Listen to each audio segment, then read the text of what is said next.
معزز ناظرین و سامعین، السلام علیکم ورحمۃ اللہ وبرکاتہ۔ آج کی ویڈیو میں ہم ایک بار پھر آپ کے سامنے ایک قیمتی اور رلا دینے والا واقعہ لے کر حاضر ہوئے ہیں۔ دوستو، یہ واقعہ سن کر یقیناً ہمارا دل یہ کہنے پر مجبور ہوگا کہ آج کے دور میں ایسے واقعات کا سننا اور سنانا اور لوگوں کو اس واقعے سے کیا سبق حاصل ہوتا ہے اس طرف راغب کرنا بہت زیادہ ضروری ہے۔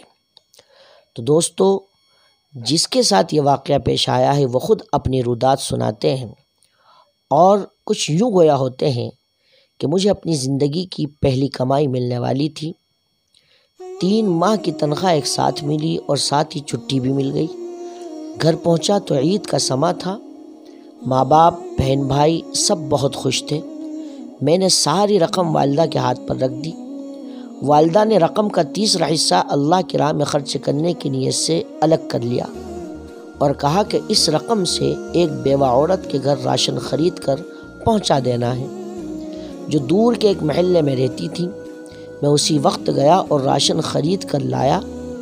گھر میں میرے لیے پرتکلف کھانوں کا انتظام کیا گیا تھا۔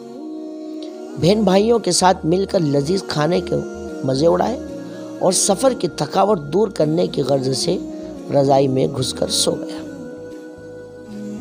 آنکھیں نیند سے بوجھل ہو رہی تھی کہ اچانک اس بیوہ عورت اور اس کے یتیم بچوں کا خیال آیا۔ ارادہ کیا کہ ابھی جاؤں اور وہ سامان پہنچا کر آ جاؤں۔ طبیعت میں سستی تھی، سوچا کل پہنچا دوں گا، لیکن بعد میں پھر خیال آیا میں تو پرتکلف کھانے کا مزہ لے چکا، کہیں وہ بچے بھوکے نہ ہو۔ اسی وقت لحاف سے نکلا، ایک چادر اوڑھی، تھیلا کاندھے پر رکھا اور اس کے گھر کی طرف نکل پڑا۔ شدید سخت سردی تھی، دھند بھی بہت زیادہ تھی اور بھاری تھیلا اٹھانے میں بہت دقت محسوس ہو رہی تھی۔ ایک دور کے محلے میں اس عورت کا گھر تھا، اس کا شوہر مزدوری کرتا تھا اور 4 بچے تھے۔ ایک ناگہاں حادثے میں شوہر کی موت ہو گئی اور اب اس کے یتیم بچوں پر دست شفقت رکھنے والا کوئی نہ تھا۔ خیالات کا ایک سمندر لیے اس بیوہ عورت کے گھر کے باہر پہنچا۔ گھر کیا تھا بلکہ ایک ڈربہ تھا، ایک کمرہ، چھوٹا سا صحن اور ایک ٹوٹی پھوٹی 4 دیواری تھی۔ دروازہ کھٹکھٹایا تو ایک 5 سالہ بچی باہر آئی جس کے چہرے پر پریشانی، خوف اور بھوک نمایاں تھی۔ میں اس کے چہرے کو تکے جا رہا تھا اور دل ہی دل میں دعا کر رہا تھا کہ اللہ کسی بچے پر ایسا وقت نہ لائے۔ اس بچی نے ایک پرانا سا جوڑا پہنا ہوا تھا اور شدید سردی میں ایک پھٹی پرانی جرسی پہنی ہوئی تھی۔ پاؤں برہنہ تھے، وہ بھی اس سردی میں کہ پیروں کو جما کر رکھ دے۔ میں نے کچھ کہے سنے بغیر راشن والا تھیلا زمین پر رکھا۔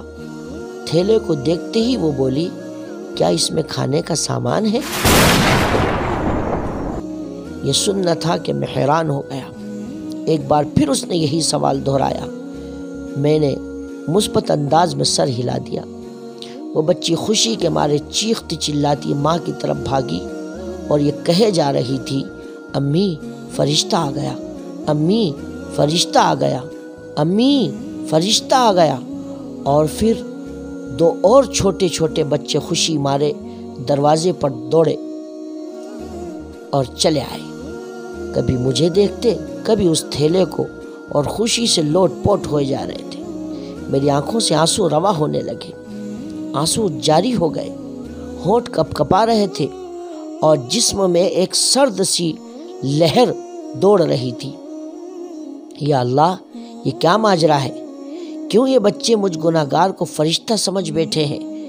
انہی سوچوں میں گم تھا۔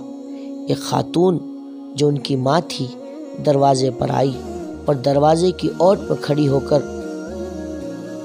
روتے اور ہنستی ہوئی آواز میں کہنے لگی کہ میرے جس میں بچے 2 دن سے بھوکے تھے۔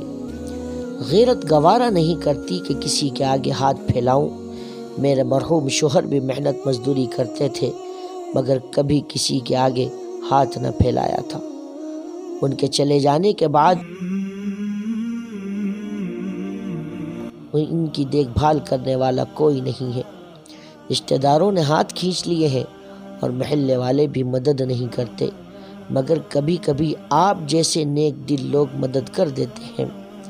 میں 2 دن سے بچوں کو یہ کہہ کر بہلا رہی تھی کہ ایک فرشتہ آئے گا اور ہمارے لیے کھانا لے آئے گا، اسی لیے یہ آپ کو فرشتہ سمجھ بیٹھے ہیں۔ اس عورت نے اللہ کے حضور شکرانے کے چند کلمات ادا کیے، مجھے ڈھیر ساری دعائیں دی اور شکریہ ادا کیا۔ میں وہاں سے واپس ہو لیا، آنسو رکنے کا نام نہیں لے رہے تھے، دل تڑپ رہا تھا۔ زندگی میں کبھی خود کو اتنا پرسکون محسوس نہیں کیا جتنا آج کر رہا تھا۔ یہ سوچ رہا تھا، اللہ تو نے مجھ پر رحم کیا، اللہ مجھے اس نیکی کے لیے آپ نے مجھے چنا۔ اندازہ لگایا کہ ایک بے بس انسان کی مدد کرنے سے جو روحانی سکون ملتا ہے وہ کسی اور کام میں نہیں ملتا۔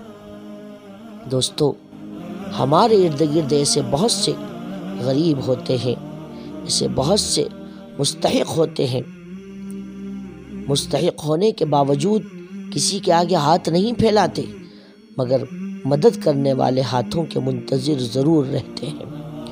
2 وقت کی روٹی ہی ان کا کل جہاں ہوا کرتی ہے۔ ایسے لوگوں کی مدد کرنی چاہیے، چاہے وہ 1 وقت کا کھانا ہی کیوں نہ ہو۔ گھر آیا تو ماں نے پوچھا، بیٹا اتنی رات کہاں چلے گئے تھے بنا بتائے؟ میں بے ساختہ بول پڑا، امی فرشتہ بننے چلا گیا تھا۔